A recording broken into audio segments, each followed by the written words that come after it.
Hello everyone, कैसे हैं आप सब लोग। लव फॉर गार्डनिंग में आप लोगों का बहुत बहुत स्वागत है। तो हमारा आज का जो टॉपिक है वो ये है कि हमारे जो ग्राफ्टेड रोज़ होते हैं, जिसको हम इंग्लिश रोज़ भी कहते हैं, उसमें अगर कोई ऐसी ब्रांच निकली है जिसमें 7 लीव्स हैं, जैसे कि देखिए 1 2 3 4 5 6 7, इसमें 7 लीव्स हैं और इसमें देखिए कितने सारे कांटे लगे हुए हैं, है ना। तो अब आपको क्या लगता है कि ये हमारी ब्रांच सकर है या फिर ये बेसल शूट है। अब हमें इसको रखना चाहिए कि काट देना चाहिए, इसी कंफ्यूजन के बारे में आज हम बात करने वाले हैं। तो चलिए सबसे पहले मैं आपको ये बताती हूँ कि ये क्या है। जैसे देखिए ये ग्राफ्टेड एरिया है और ग्राफ्टेड एरिया से जो ब्रांचेस निकलती हैं उसे हम बेसल शूट्स कहते हैं और वही हमारे रोज के प्लांट के लिए अच्छी होती हैं।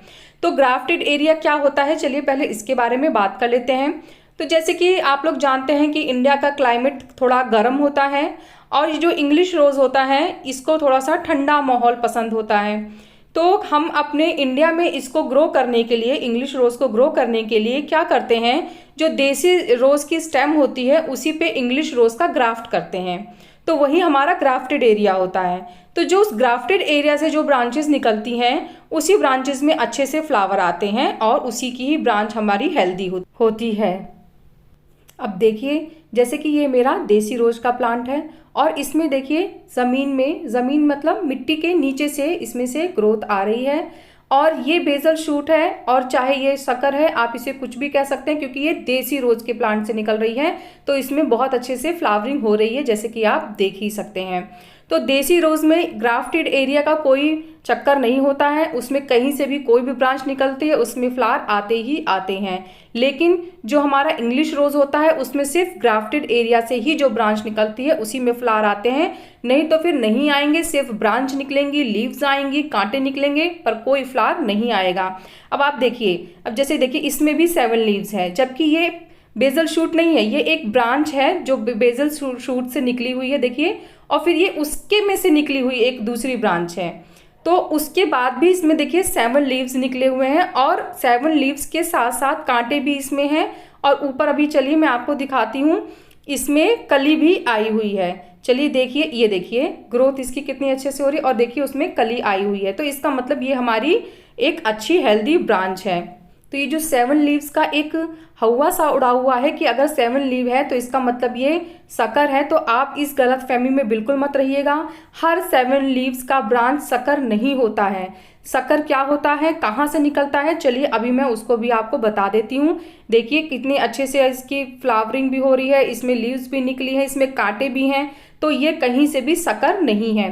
शक्कर क्या होता है, चलिए मैं एक बार आपको डिटेल में समझा देती हूँ ताकि फिर फ्यूचर में आपको इस चीज़ से कभी भी कोई प्रॉब्लम ना हो। तो जब सब देखिए ये जो नीचे ग्राफ्टेड एरिया देख रहे हैं ना आप, ये इसके नीचे से अगर जैसे ये ग्राफ्टेड एरिया है, अब इस ग्राफ्टेड एरिया के नीचे से अगर कोई शूट निकल रही है, जैसे यहाँ मिट्टी के नीचे से आ रही है या फिर इसके नीचे से जो ग्राफ्टेड एरिया में दिखा रही हूँ ना, मेरा फिंगर देखिए आप, अगर उस नीचे से कोई शूट निकल रही है तो फिर वो शक्कर है। और अगर उस ग्राफ्टेड एरिया के ऊपर से जैसे इसमें निकली हुई है इस तरीके से अगर कोई ब्रांच निकल रही है तो फिर वो ब्रांच हमारी बेसल शूट है और उसको बिल्कुल भी मत काटिएगा, चाहे उसमें 7 लीव्स हो और चाहे ना हो, चाहे उसमें कांटे हो और चाहे ना हो। तो ये कन्फ्यूज़न आप अपने दिमाग में बिल्कुल भी मत रखिएगा। देखिए मैं एक बार और आपको अच्छे से दिखा देती हूँ कि देखिए जो ग्राफ्टेड एरिया है उसके ऊपर से ही सारी ब्रांचेस जो निकली हैं वही मैंने रखी हैं। इसके नीचे से भी ब्रांचेस निकलती हैं वो हमारी शक्कर होती हैं, उन्हें हमें नहीं बढ़ने देना है, उन्हें हमें काट देना है। और हाँ, काटने के बाद तुरंत उस पर साफ फंगिसाइड का पेस्ट लगा दीजिए ताकि हमारे जो प्लांट को डाई बैक की प्रॉब्लम ना हो, उस पर कोई फंगस ना लगे, उससे वो प्रोटेक्ट रहे। तो अगर आप देखिए नॉर्मल सी चीज़ है कि अगर आपके ग्राफ्टेड एरिया के प्लांट्स में भी 7 लीव्स आ रही हैं तो इसका मतलब यह है कि आपका प्लांट बहुत हेल्दी है, आप उसको बहुत अच्छे से फर्टिलाइज़र दे रहे हैं, उसकी बहुत अच्छे से केयर कर रहे हैं, इसीलिए वो इतना अच्छा हेल्दी हो रहा है। जैसे कि हम खुद ही देखिए, अगर हम बहुत ज़्यादा खाना खाते हैं तो हम थोड़े मोटे हो जाते हैं और अगर हम खाना हिसाब से खाते हैं तो हमारा शरीर दुबला पतला रहता है। उसी हिसाब से ही समझ लीजिए आप ये भी है कि इस प्लांट को हमने अच्छे से खाना दिया है तो इस वजह से ये इतना हेल्दी है और इसकी शूट्स इतनी अच्छी निकल रही हैं। और अगर हम उसको अच्छे से केयर नहीं करते हैं तो फिर हमारी पतली पतली सी ब्रांचेस होती हैं और कुछ और कुछ प्लांट्स की ग्रोथ उसकी वैरायटी पे भी डिपेंड करती है, हर किसी प्लांट की ग्रोथ इतनी अच्छी नहीं निकलती है। तो आई होप आपके सारे डाउट्स क्लियर हो गए होंगे। तो अगर आपको मेरा ये वीडियो पसंद आया है तो मेरे वीडियो को लाइक करिएगा, मेरे चैनल को सब्सक्राइब करिएगा।